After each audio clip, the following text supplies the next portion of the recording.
Hey, good afternoon. Welcome to Cohn and Krueger. Larry Krueger, I'm Grant Cohn.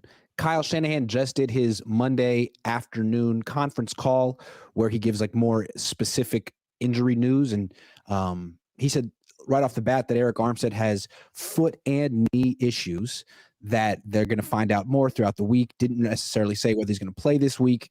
So it's murky. We don't have much to analyze here, but it's something you need to know. It's, I guess, the lead news from his conference call. And he's been playing through it. It's clearly a pain thing. It's maybe getting worse, but I don't know. Now that they've beaten the Eagles, I wonder if they feel like they can rest Arik Armstead against the Seahawks. Like, I wonder if the mentality changes. That was like an all hands on deck type game. I wonder if they'll give Arik Armstead some time off.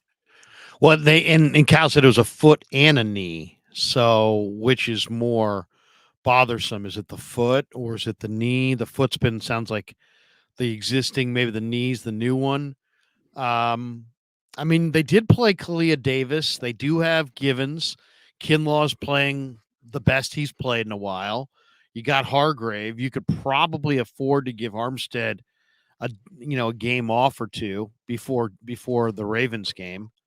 I could see them going, with their backups at, inside. I mean, Armstead is their best interior player, all things considered. Run, pass. I mean, he's their guy. But yeah, I don't know. I don't know how serious that foot or the knee is. He's had plantar fasciitis in the past, and you wonder if this is just like if it's just a pain tolerance issue.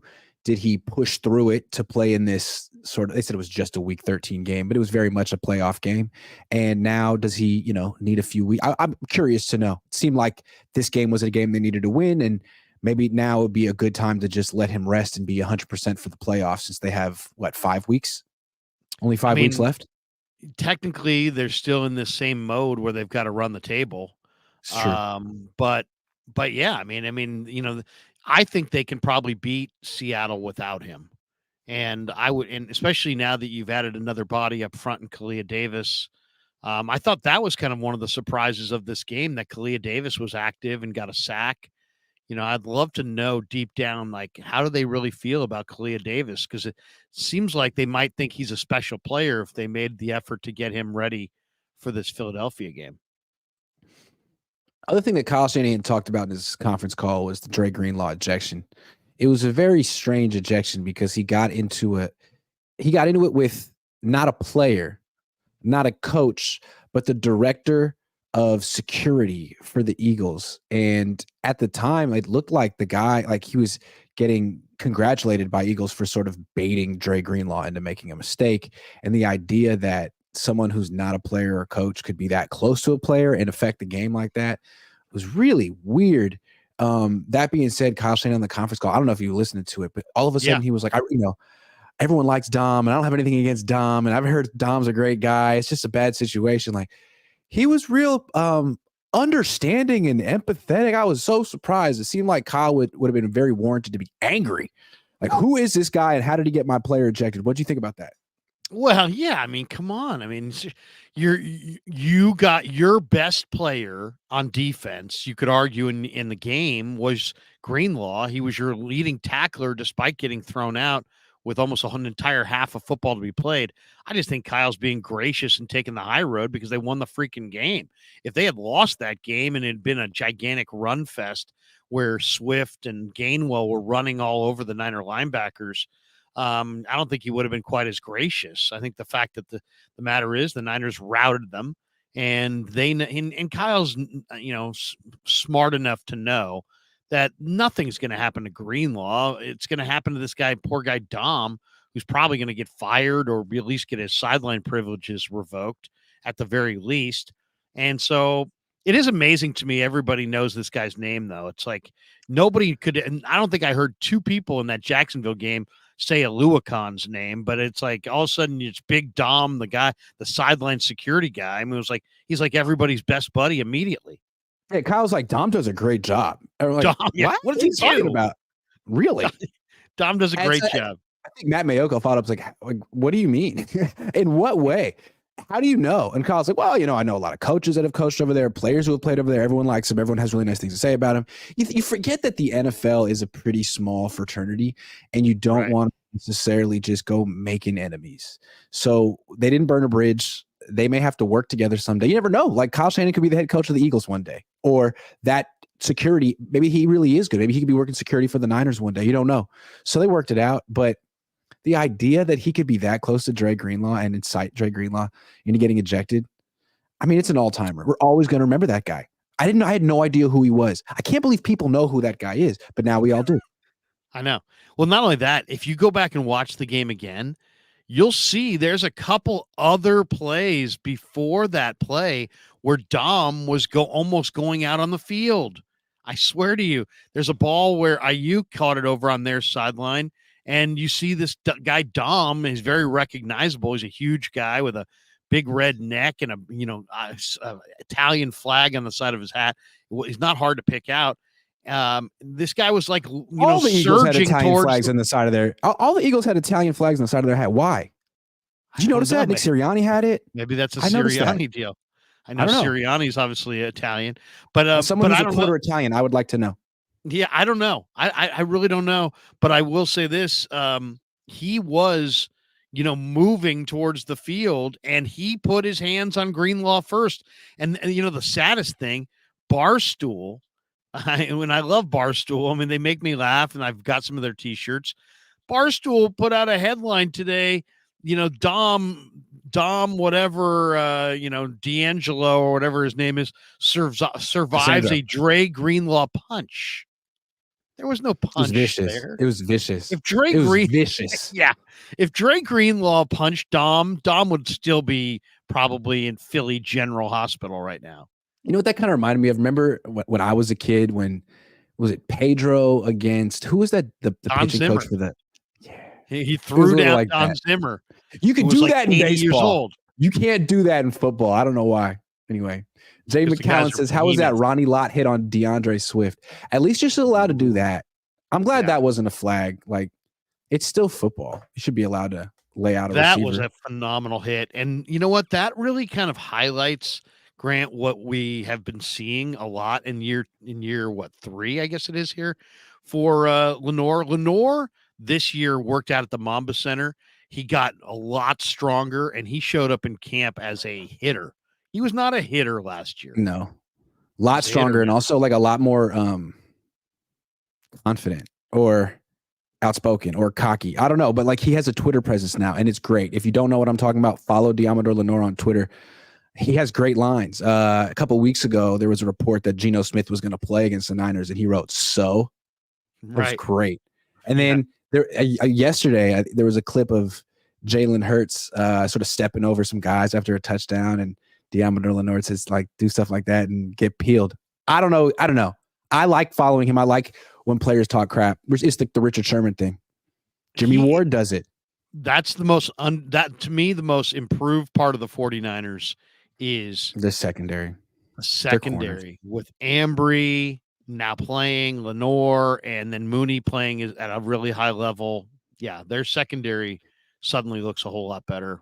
You know what that tells me? I'm not to go on a tangent, but the power of a coach, Steve Wilkes.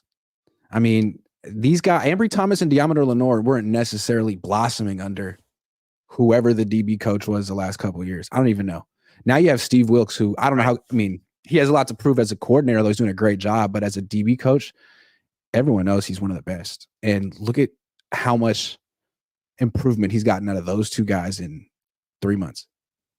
And you and I were standing there this summer sweating in July as he was, unlike a lot of defensive coordinators, he literally was coaching the DBs like a DB coach in the drill the early drills part of camp. He's out there talking to Talanoa, talking to Gibson, positioning, hand placement, all these little intricacies. Matt McEwen says national media giving Eagles an excuse, saying Eagles played 3 games in 14 days. Niners played 3 in 15 days with travel. Stop it. I think the Niners exposed the Eagles. Their defense is terrible, and their offense schematically doesn't seem to be that impressive.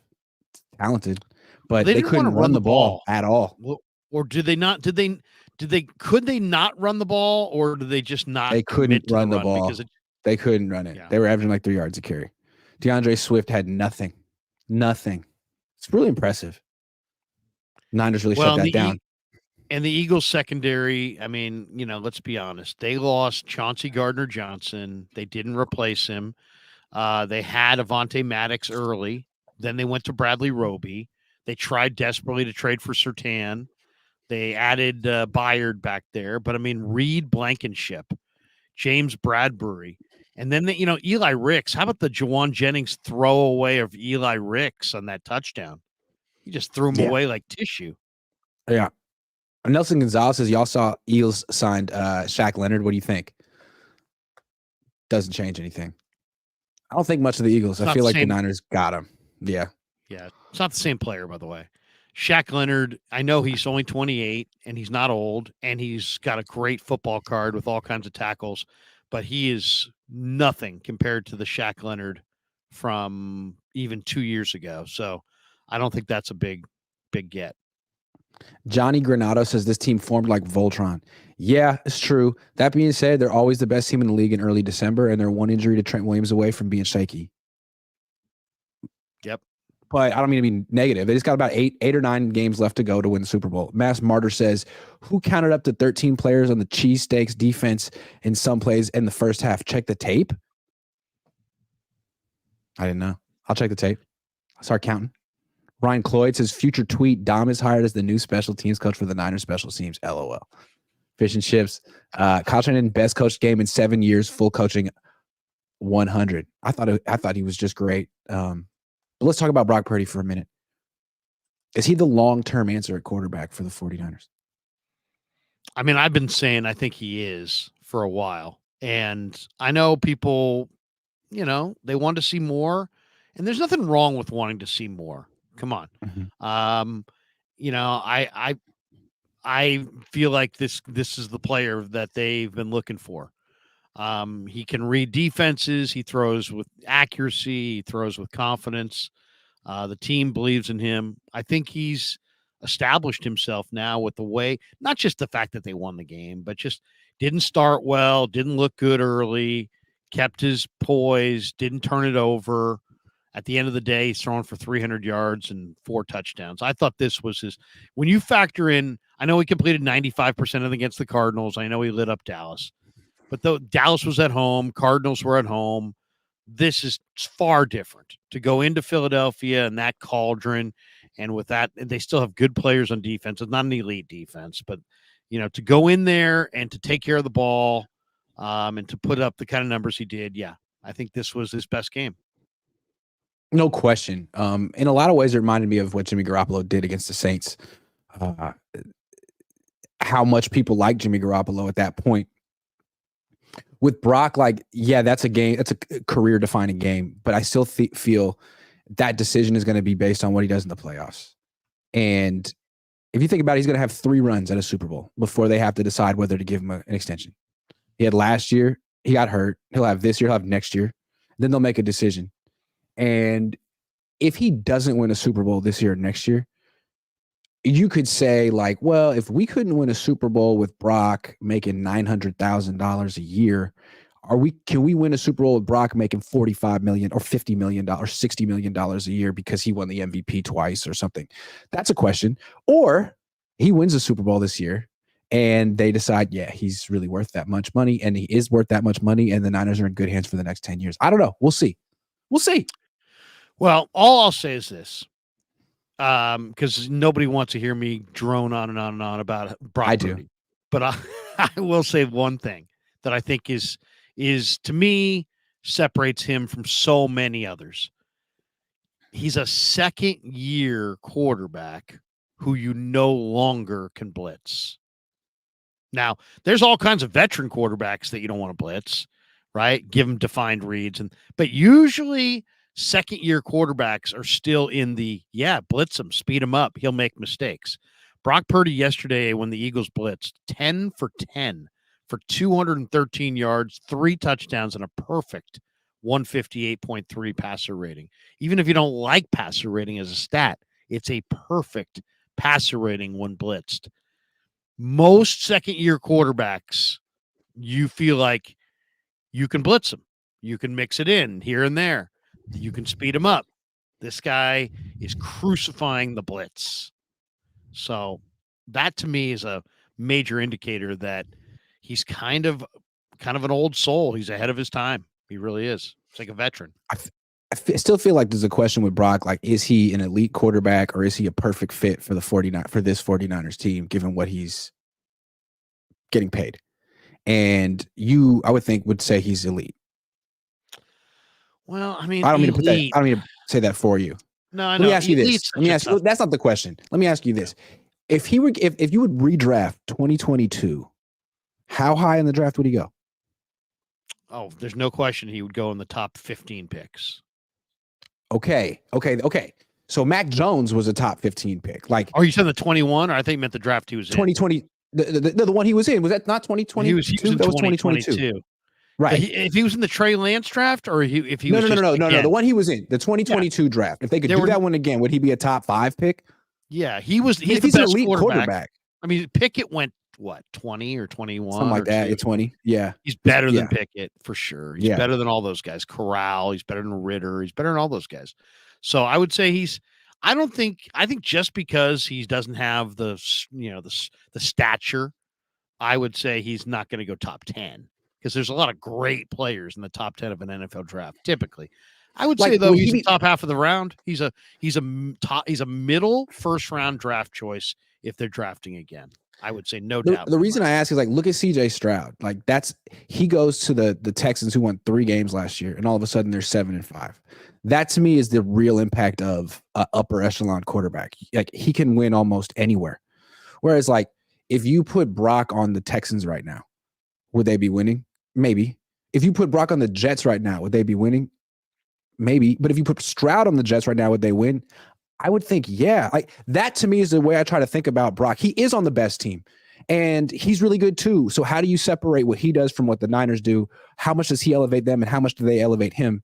Try to picture him on the Texans. What does that look like? I think he elevates the Niners more than they elevate him. Now, there'd be people that would say the opposite, right? That they, look at all these hard to say. weapons. Yeah, it is hard to say. But I will say this. They were averaging what were they averaging with Jimmy? 29. Well, he is a lot better than Jimmy. Right. He's better than Jimmy. He's a lot better than Jimmy. And they went from averaging 29 with Jimmy, who's a veteran, to 33 with Brock, who's a rookie. Now, I mean, and he's a backup quarterback. He improved a lot from last year to this year. So now he's quite a bit better than the Brock that we saw last year. So, I mean, I don't know. I mean, I would say he, elite is so tough, Grant, because it's hard. Man, you need to have those traits, and I don't want to get too far over our skis on this guy, but I will say that I think he's got enough of an arm, he's got enough of a physical profile to win with. Yeah, I don't think the issue is his like skill set anymore. I think he's kind of proven that he can have a lot of success with his skill set. The question is, like, can he do it 3 years in a row? Can you do it over time with different teams when there's injuries, that kind of stuff? Because right now, I think he's pretty much answered every question. But the long-term answer, I think it's just a good thing that the Niners don't necessarily have to answer that question yet. He's the favorite as we're sitting here to win the MVP in his second year, which is hard to believe. Mm-hmm. I mean, come on. I thought he was a hell of a player, and I've been saying it. I didn't think he was going to be the MVP. Come on. No, at no point this summer did I say he was going to be the MVP. But that's he's not the MVP yet. No, but he's the favorite on December the 4th. I mean, what were the odds that you could have gotten on that? I mean, you knew if he beat the Eagles big, he was going to be the favorite. Hurts was the favorite before that one. We'll see. We got five games left. Hey, if he loses to the Ravens in a few weeks, then Lamar Jackson will be the favorite to be the MVP. And ultimately, whoever wins that award doesn't matter. But it's cool. Right. I think it should be McCaffrey, but no one wants to hear that. Anyway, let's look at what McCaffrey could win, courtesy of BetUS, the Offensive Player of the Year. Hold on. I gotta do this right. All right, boom. Okay. Do you think McCaffrey should be the front runner to be the offensive player of the year because he's not. It's Tyreek Hill. He's minus 165 according to BetUS. Christian McCaffrey plus 135. It's a 2-person race. After them is CeeDee Lamb and AJ Brown. Wow. I think it's interesting. It comes down to those. It's just those two guys, and it makes sense. Those are by far the two best. I think it's by far the two best weapons in the league. What do you think? Yeah, I mean Tyreek Hill is just so awesome. It's amazing. I mean, every time you look up, he's making big plays. He's got impact speed. I would lean towards McCaffrey, but just slightly. And if Hill continues to play the way he's playing, he probably wins it. I mean, McCaffrey has 5 more touchdowns than Tyreek Hill and only 35 fewer yards from scrimmage. I think it's possible that McCaffrey ends the season with more yards from scrimmage and more touchdowns. I do think it's kind of funny that Kyle Shanahan and Mike McDaniel seem to be having like a silent side contest to see who can get the offensive player of the year. Who's the better guy? Who's I mean, I think they're both feeding their top guys as much as possible to get that award. Not that award matters, but I don't know. So Tyreek Hill backs off the safeties, right? You get 2 deep safeties all the time. It kind of opens up your run game. That's a gravitational effect. But Christian McCaffrey sort of brings in an 8-man box, and then he makes you play zone defense because no one can cover a man-to-man. I mean, he has a lot of ripple effects on defenses too. I might go with McCaffrey. He's so rare. They're both pretty rare. I don't know. I mean, they're both. I mean, Hill's having an amazing year. This is the second franchise he's been amazing for. Yeah. McCaffrey's numbers, we'll see. It seems like Debo and Ayuk are becoming a little bit more prominent. The ball's being spread around a little bit. He might be getting worn down a little bit, but McCaffrey's had an amazing year. To me, what's amazing about McCaffrey is just how tough he is. Yes. And how hard he runs on short yardage. They've now found that, is it between Kittle and Trent, or is it between Banks and Trent? But they're running McCaffrey hard to the left in short yardage, and he's picking up those first downs. Another reason I think McCaffrey should win this award, I don't know that he will, but I think he should. He's playing behind a pretty subpar offensive line. I mean, he makes a lot of those yards on his own. He spins off tackles. He breaks tackles. He makes guys miss. I mean, sometimes he gets good blocks, but like a lot of the time it's him. He's more dependent on others for his success than Tyreek Hill. All Tyreek Hill needs is Tua to put the ball in the right spot, which he can do. Then Tyreek does the rest. I don't know. Just wanted to say that. He was awesome yesterday again. I mean, I'll say this too. I mean, McCaffrey has done it since minicamp. I mean, we were standing there and it was like, I felt like I was watching Jerry Rice and Junior Seau and that caliber of player. Those guys, they stood out on a field full of awesome players. Those guys stood out back in the day. This guy stood out on a field that has, some of the NFL's best individual talents. McCaffrey stood out over everyone else in the minicamp. So he was primed for a monster year and he's had it. Well, look, if you think McCaffrey's going to win the Offensive Player of the Year, or you don't, you can wager on it here at BetUS. Use the link in the description and receive 125% sign-up bonus. Right there, BetUS. Thank you very much. All right, let me get that off. All right. Next question for you, Larry. Yeah. Who is or what is SF's biggest weakness? Because right now, I think most people looking at the team would say they don't have one. I would probably say Spencer Burford and John Feliciano at right guard. And I don't know if why did Feliciano not play at all? Shanahan said that Burford had a good week of practice, but it seemed like Feliciano, when I talked to Forrester last week, I said, how would you compare Feliciano and Burford? And he's like, Feliciano's such a dependable pass protector. Well, that was Thursday, and then he doesn't get any snaps at all on Sunday? Yeah. I don't know. I thought Feliciano was better. They really like Burford, and I don't know why. I wonder if Feliciano's concussed and they're just trying to keep it quiet. Okay, I don't know. Look, their biggest weakness, what is it? It's not corner. It's not safety. It's not the run defense. It's not pass coverage. It's not the pass rush. It's not their run game. It's not their passing, not special teams. Not the punter. I mean, Like their offensive line isn't great, but they can work around it in a million ways because they're built to throw the ball quick. They're built to get yards after the catch. Like they don't really need pass protection that much. Maybe in certain games. Maybe their coverage Yeah. unit could be the weakness. I don't know, but I mean, to me, it seems like right It's guard. the offensive line, but they can work around it, I guess is the answer. They can work Yeah. around it in a million ways. McKivitz, I thought, played decently. Now I was looking at the pressures. You know, that was on paper, Grant, the big mismatch. Hassan Reddick against Colton McKivitz. McKivitz only gave up 3 pressures the entire game, which is the most of any Niner lineman. But that ain't bad. Sorry about that. Look, I mean the game plan was throw the ball as quickly as you can. Get Brock Purdy in the pistol and the shotgun, get the ball out of his hands, throw the ball, swing passes to George Kittle that went for 40 yards.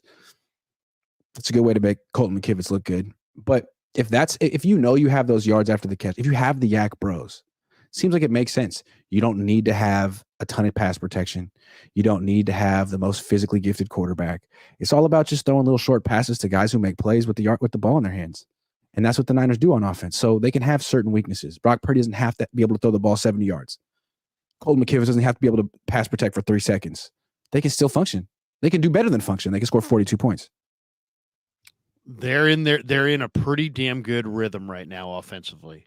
You can definitely say that. I mean, they're in a great rhythm. You don't know where they're coming from. You don't know where they're going to attack.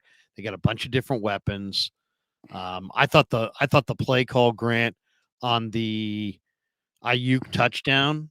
I mean, you've got guys in motion. You've got orbit motions to Debo going the other way. You got the quarterback bootlegging out. You've got Jawan underneath. And in the midst of all that, your number one receiver is wide freaking open in the back corner of the end zone with nobody seemingly guarding him other than a defender 3 steps behind in a trail situation. I mean, that was brilliant design right there. That was Kyle in his bag right there. If you had to pick one weakness, like if someone hired us as quality control for their game, taking on the Niners, I would say, look, go after Ambry Thomas. I know he's had a few good games in a row since the bye week. I'm not convinced. He's going to need to keep doing that. Don't go after Travarius Ward. He's really good. He's on fire. Diamador Lenore is a good player. Ambry Thomas, I don't think he's been tested enough. He's had some good plays. I think teams have kind of given him the benefit of the doubt, but go down the field to Ambry Thomas. See what he does. That's all. Okay. I think that's fair. I'm not saying he's going to fail, but he needs to be tested more.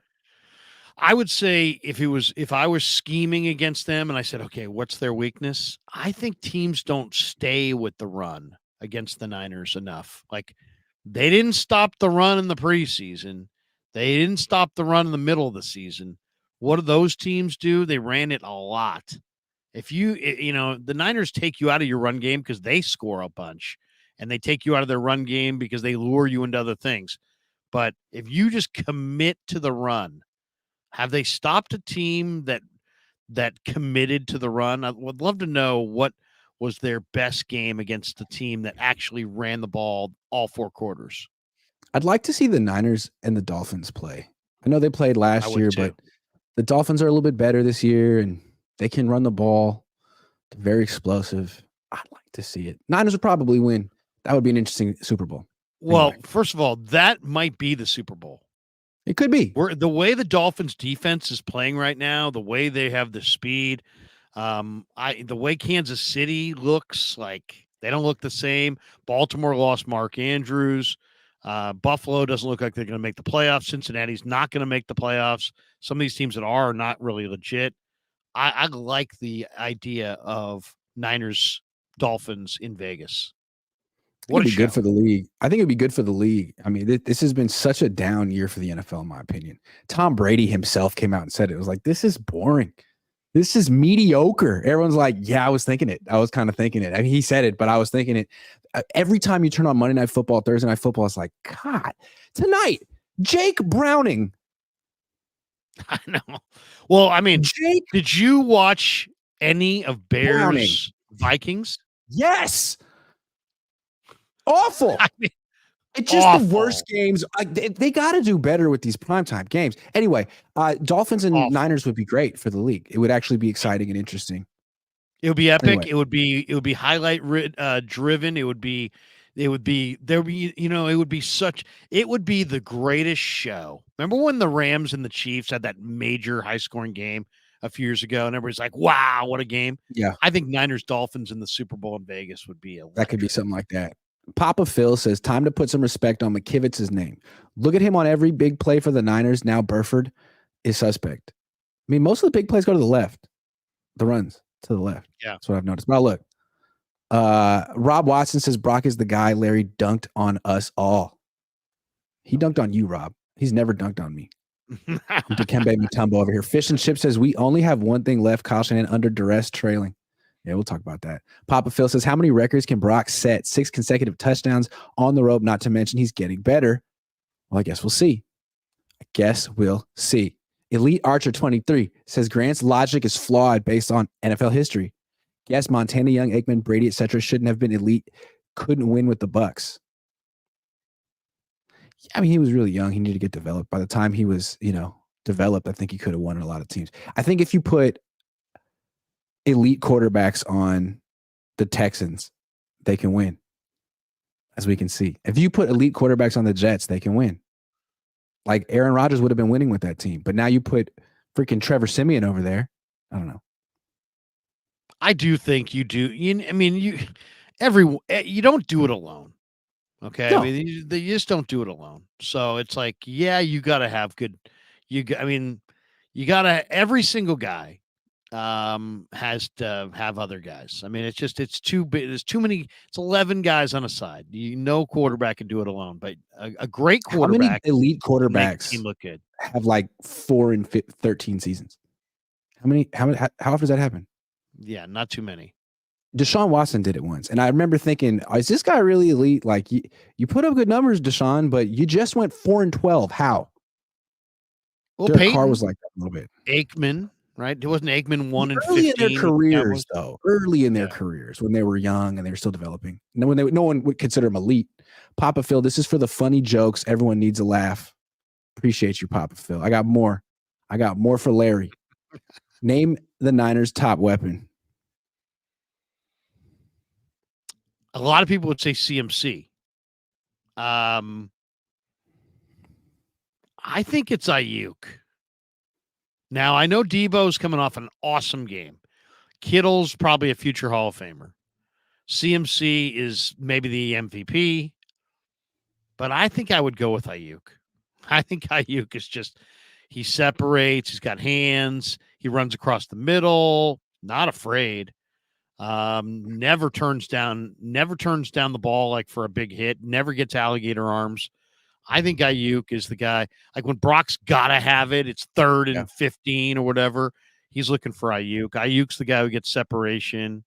I'm saying it's Ayuk.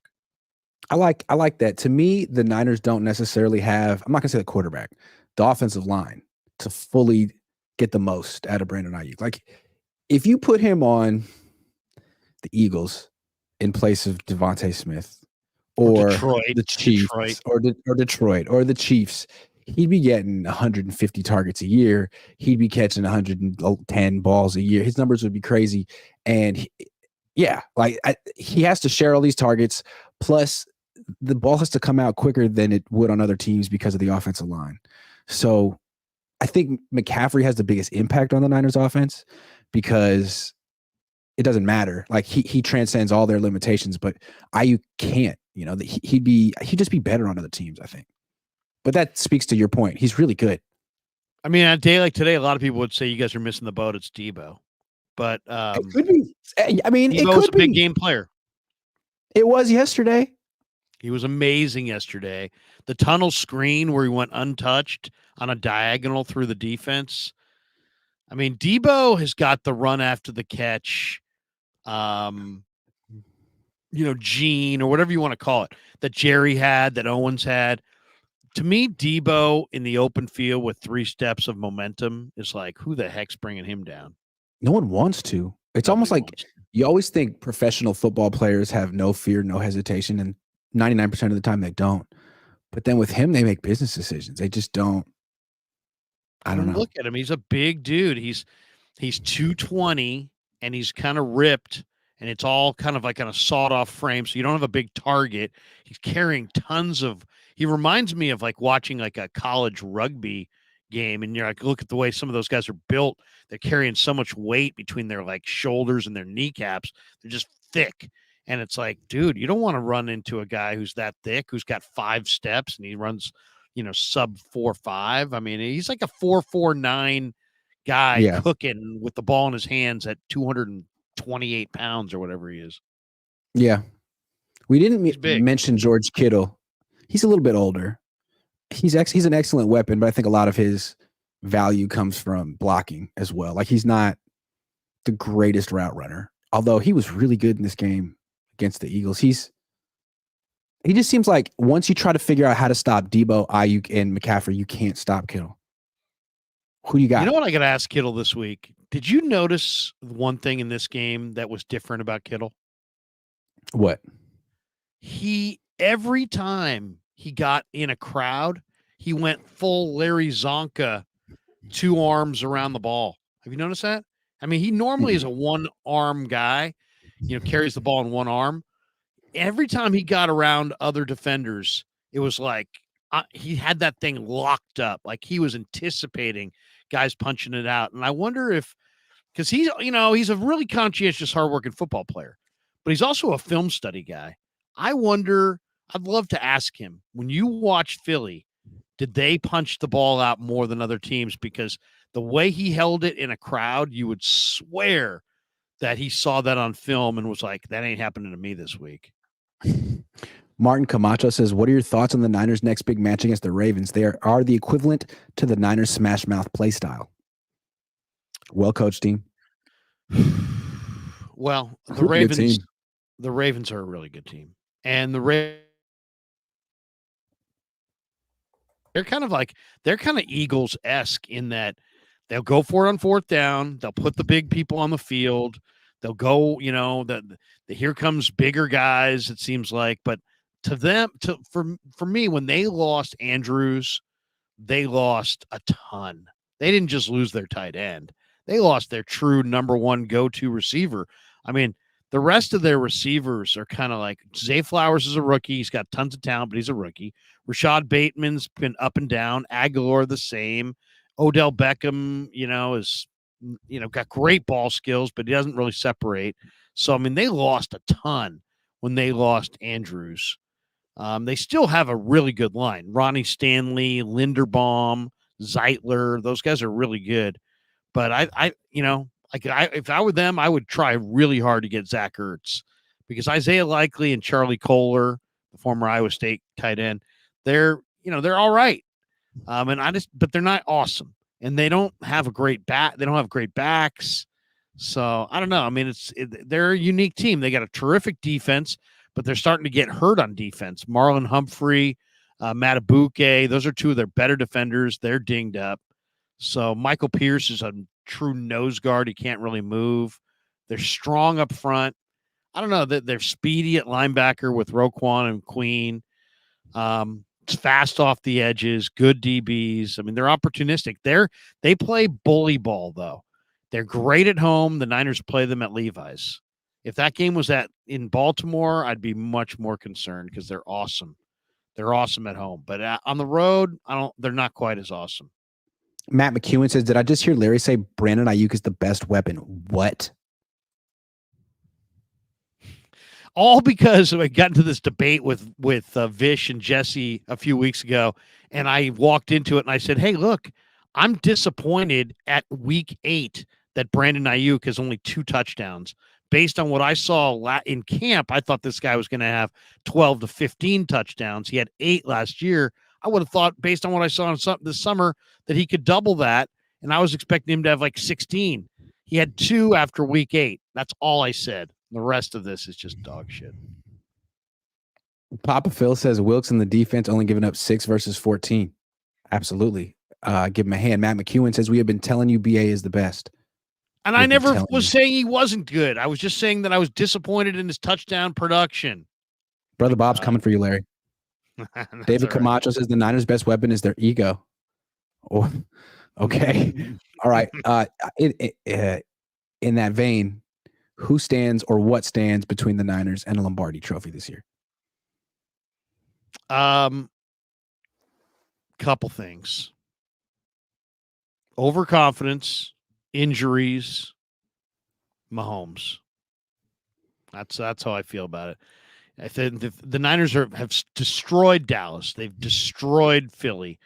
I don't believe that Detroit is good enough this year. They're coming, but they're not good enough right now. So nobody in the NFC worries me, but it's about injuries, complacency, and Mahomes. They lost to the Vikings. Mahomes. I know they did. They lost to PJ Walker. Right, yeah, but that's an AFC team. Like you said, this team gets overconfident. It's sometimes like I'd be more concerned about them against a mediocre team or a bad team than against a really good team. Because when everyone says the Niners are going to win, that's when you got to wonder. When people start to question them, that's when you can bet on the Niners. So to me, like, who stands between the Niners and Lombardi? Themselves. Them. They're the best team. Complacency. Yeah. Complacency. Or just whatever you want to call it. Like Kyle Shanahan's tendencies. I mean, the only guy, he's blown 2 double-digit leads in Super Bowls. And that's putting it mildly to call it 2 double-digit leads. I'm not going to say the 25-point lead that I did say it. That's what he's done. So we'll see. 0-39 lifetime, but down by 8 or more in the fourth quarter. We'll see. Well, the other thing you got to remember is they've got 3 division games left, and all of these division games are hairy. They barely beat the Rams last time. They lost to the Cardinals not that long ago, and when the Cardinals had Colt McCoy, with a lot of the same players that are on the team today. Now Kyler's back, and Kyler actually does a pretty good job against them. Yeah. And Seattle's gonna, especially this next game's kind of dangerous because Seattle is desperate now because they've been in a little bit of a free fall, and they're going to need an upset somewhere on the way to probably make the playoffs, and they would love it to be next week. And the Niners sometimes are a little flat at home, so how do they come out against Seattle? Well, that's exactly the next question I have for you. Will the Niners have an emotional letdown this week? And the reason I ask is they've done this before. They beat Dallas, and they always measure themselves against Dallas. They beat Dallas on national television, Sunday Night Football, beat them by a lot. Everyone said the Niners are a juggernaut and a shoo-in to win the Super Bowl and by far the best team. And the Niners responded by losing their next 3 games. And pretty much afterward, acknowledging that they stopped taking it a game at a time and started looking ahead. And okay, great. You fixed it. You've won 4 in a row. Now you just made a huge statement. You beat the Eagles. Are you going to be focused for the Seahawks? It's going to be tough. This can be. It's you're better than the Seahawks. They know you. Like everyone knows you're better than the Seahawks.